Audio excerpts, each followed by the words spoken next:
दोस्तों, अयोध्या में प्राण प्रतिष्ठा से पहले प्रकट हुए साक्षात राम का प्रिय भाई भरत लोग इस चमत्कार को देखकर हैरान हैं। इससे पहले भी आपने कई वीडियो में देखा होगा कि अयोध्या में प्राण प्रतिष्ठा से पहले कई चमत्कार हो चुके हैं। राम मंदिर के निर्माण का कार्य जोरों पर है।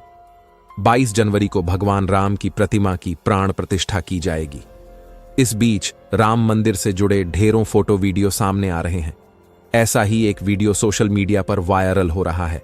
दावा किया जा रहा है कि भालुओं का झुंड अपने शावकों के साथ अयोध्या पहुंचने लगा है। कुछ दिनों पहले ऐसा ही एक और दावा किया गया था। गिद्ध के वीडियो शेयर कर कहा जा रहा था कि जटायु का झुंड अयोध्या पहुंचने लगा है। इससे पहले सोशल मीडिया पर मंदिर से जुड़े कई दावे वायरल हो रहे हैं।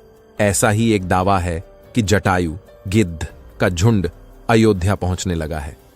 जब सबसे पहले आपने गिद्धों का झुंड अयोध्या में देखा तो यह बात नॉर्मल लगी, लेकिन बाद में लोग इसे जटायु का वंशज कहने लगे।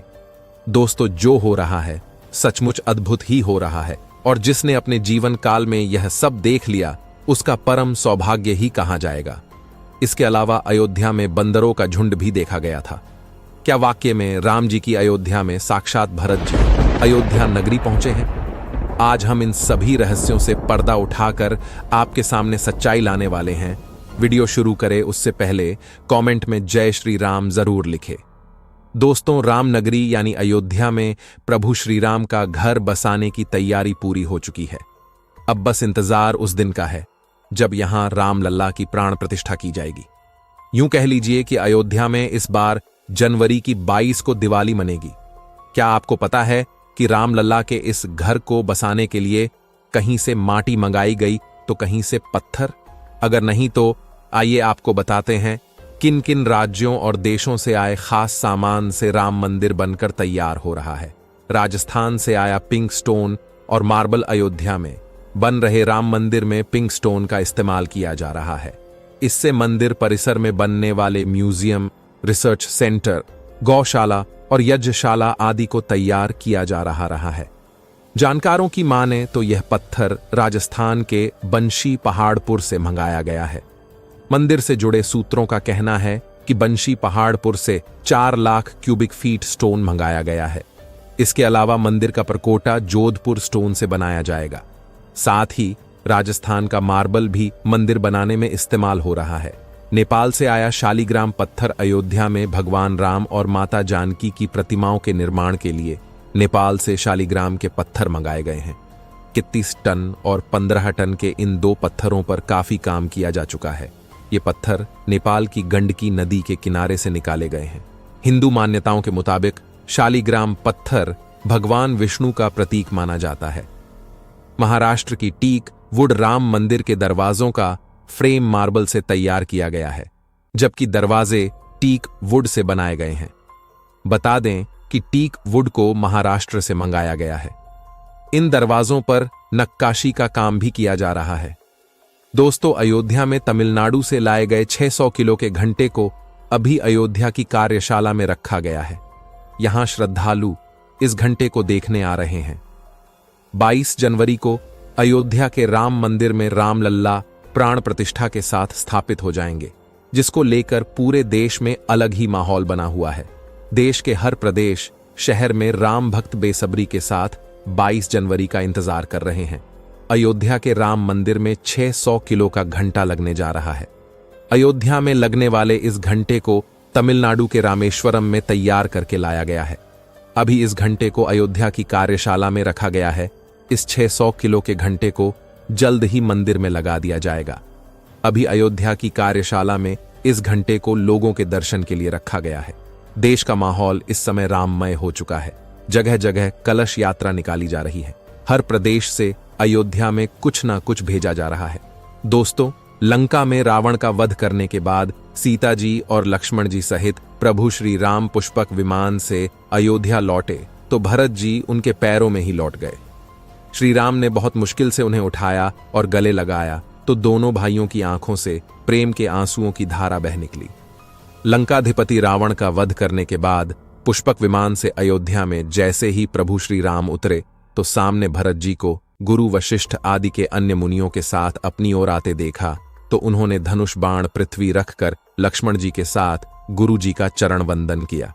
गुरुजी ने भी दोनों भाइयों को उठाकर हृदय से लगा लिया और आशीर्वाद देते हुए कुशल क्षेम पूछी तो श्री राम ने कहा कि जिस पर आपकी दया होगी वह तो सदैव कुशल ही रहेगा।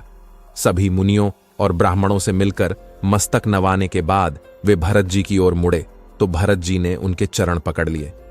गोस्वामी तुलसीदास जी मानस में लिखते हैं कि जिन रघुकुल के स्वामी श्री राम जी को देवता, मुनि, शंकर जी और ब्रह्मा जी आदि नमस्कार करते हैं, भरत जी उनके पैरों पर लेट गए और उठाने के बाद भी नहीं उठे। श्री राम ने उन्हें जबरन उठाया कर हृदय से लगाया तो सांवले रंग के श्री राम का रोम रोम पुलकित हो खड़ा हो गया। नए कमल के समान नेत्रों से ऐसी अश्रुधारा बही कि जल की बाढ़ ही आ गई। तुलसीदास जी कहते हैं कि कमल के समान नेत्रों से जल की धारा बहती ही रही। त्रिलोकी के स्वामी अपने छोटे भाई भरत जी को अत्यंत प्रेम से गले लगाकर मिल रहे हैं। वे कहते हैं, भाई से मिलते हुए प्रभु का वर्णन कर पाना उनके वश में नहीं है। उस दृश्य की उपमा कही ही नहीं जा सकती है। मानो प्रेम और श्रृंगार शरीर धारण करके मिले और श्रेष्ठ शोभा को प्राप्त हो रहे हैं। कृपा के सागर श्री राम भरत जी से कुशल क्षेम पूछते हैं, किंतु बड़े भाई से मिलकर आनंदित भरत जी के मुख से शब्द ही नहीं निकल पाए। इस दृश्य को देखकर शिवजी भी पार्वती जी से कहते हैं, कृपा निधान से मिलते हुए भरत जी को जो सुख प्राप्त हो रहा है, इसको तो सिर्फ वही जान सकता है जो उसे प्राप्त करता है। भरत जी ने प्रभु श्री राम के प्रश्न का उत्तर देने की कोशिश की तो कुछ देर बाद ही वह सहज होकर बोल पाए। उन्होंने कहा कि हे कौशलनाथ, आपने मुझे एक दुखी दास जानकर दर्शन दिए, इससे अब सब कुशल है। विरह समुद्र में डूबते हुए मुझको कृपानिदान ने हाथ पकड़कर बचा लिया। भरत जी से मिलने के बाद प्रभु ने हर्षित होकर शत्रुघ्न जी को हृदय से लगा लिया। इधर लक्ष्मण जी और भरत जी एक दूसरे गले मिले। लक्ष्मण जी ने शत्रुघ्न जी को भी गले से लगा लिया तो 14 वर्ष का विरह से उत्पन्न दुख का नाश हो गया। इसके बाद शत्रुघ्न जी सहित भरत जी ने सीता जी के चरणों में सिर नवाकर परम सुख प्राप्त किया। हर्षित हुए अयोध्यावासी मिट गए। सारे शोक प्रभु श्री राम को देखकर सभी अयोध्यावासी बहुत ही हर्षित हो गए और उनके सारे शोक मिट गए। सभी लोगों को मिलने के लिए आतुर देखकर शत्रुओं पर भी कृपालु श्री राम ने एक चमत्कार किया। वे असंख्य रूपों में प्रकट हो गए और हर किसी से यथायोग्य मिले। श्री रघुवीर ने कृपा दृष्टि से देखकर सभी नर नारियों को शोक रहित कर दिया। दोस्तों, उत्तर प्रदेश के अयोध्या में भव्य राम मंदिर में रामलल्ला की ऐतिहासिक प्रतिष्ठा का कार्यक्रम 22 जनवरी 2024 को होगा। इस मौके को खास बनाने के लिए योगी सरकार 22 जनवरी को अयोध्या में होने वाले श्री रामलल्ला की मूर्ति प्रतिष्ठा कार्यक्रम को भव्य और दिव्य बनाने की तैयारी में लगी हुई है। इस मंदिर के लिए अलग अलग जगह से बहुत से उपहार आ रहे हैं। इसमें 108 फुट लंबी अगरबत्ती, 2100 पाउंड की घंटी, 1100 पाउंड का विशाल दीपक, सोने का स्टैंड, 10 फुट लंबा ताला और चाबी और 8 देशों के समय शामिल हैं। एक चाबी और एक घड़ी वाला 10 फुट लंबा ताला जो एक साथ 8 देशों का समय दिखाता है। घड़ी एक विशेष आकर्षण है। आइए जानते हैं राम मंदिर की अगरबत्ती में क्या खास है। राम मंदिर में जलाई जाने वाली अगरबत्ती पूरे 108 फुट लंबी है। 108 फुट लंबी अगरबत्ती जिसे गुजरात के वडोदरा में बनाने में 6 महीने लगे, 18 जनवरी को अयोध्या पहुंची है। इस अगरबत्ती का वजन 3610 किलोग्राम है। यह अगरबत्ती पर्यावरण के अनुकूल है। यह करीब 1.5 महीने तक जलेगा और इसकी खुशबू कई किलोमीटर तक फैलेगी। उन्होंने बताया कि 376 किलो गुग्गुल टबड़ का गोंद, 376 किलो नारियल के छिलके, 190 किलो घी, 1470 किलो गोबर, 420 किलो जड़ी बूटियों मिलाकर अगरबत्ती तैयार की गई। इसकी ऊंचाई दिल्ली के प्रसिद्ध कुतुब मीनार की ऊंचाई से लगभग आधी है। राम मंदिर में देश विदेश से कई उपहार आ रहे हैं, जिनमें से माता सीता की साड़ी, नगड़ा और दीमक शामिल है। उत्तर प्रदेश के अलीगढ़ से 10 फीट ऊंचा, 4.6 फीट चौड़ा और 9.5 इंच मोटाई वाला 400 किलोग्राम का विशेष ताला और चाबी आ रही है। पूरा देश 22 जनवरी का इंतजार कर रहा है, जिस दिन रामलल्ला विराजमान होंगे। अब दोस्तों, इसके लेकर आप क्या सोचते हैं कमेंट के माध्यम से जरूर बताएं। जय श्री राम।